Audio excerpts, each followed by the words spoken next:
pag-aalala nitong si Xavier, kaya naman na makita niya na may mga produkto nga itong kanyang kasama, ay agad niya itong ibabalibag, agad niyang ilalagay sa CR. Ayaw niya kasing madamay at may pinapunta pa siyang tao. Tingin ni Xavier, mapapahamak siya. Kaya naman ipa-flash niya. Sinabi nito na ang lolo na niya ang bahala sa kanyang kasama. Huwag na siyang magsobrang alala. Ngunit may tao na pumunta nga doon. Pag-aakala nga nila ay delivery lang ng kanyang lolo. Ngunit ito pala ay pulis na pala. Kaya naman tarantang-taranta at nagpapanik ang dalawa. Hindi na magkamayaw sa pagtatakbo. Nais iwasan ang mga kapulisan. Ngunit dahil sa hindi alam ni Xavier na may naiwan pala ng mga impektos sa higaan niya.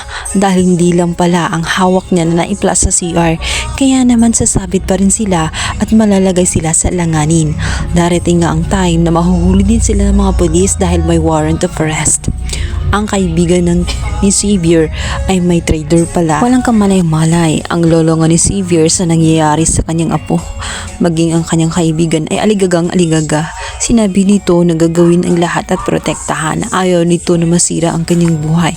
Ngunit sinabi ni Xavier na siya rin ang naglalagay sa kapahamakan ng kanyang sarili dahil alam niya na bawal. Sa kabilang banda, naghahari-arian na nga itong si Divina.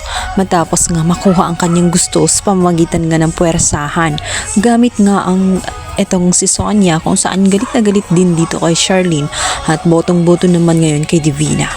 Kaya naman na nakapasok siya dahil sa pangsasabotahe nga nilang dalawa. Sa pilitan nilang nakuha ang loob nitong si Charlene at nitong si Raymond dahil sa desperada ng mga ito at ayaw nito na tuluyang gumuha ang kanilang kumpanya. At sa unang araw pa nga lang nitong si Divina ay pinapahirapan na niya itong si Charlene.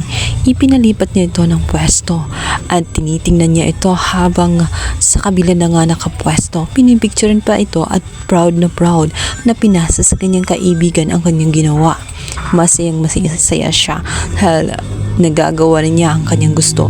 Pahihirapan umano niya ng husto itong si Charlene hanggang sa tuluyan nga itong mag-quit at umalis na nga sa kanyang trabaho. Maya-maya pa nga sa kanyang pagsasalita dito sa kanyang tiyahin, hindi niya namalayan na nasa likod na pala niya itong si Charlene.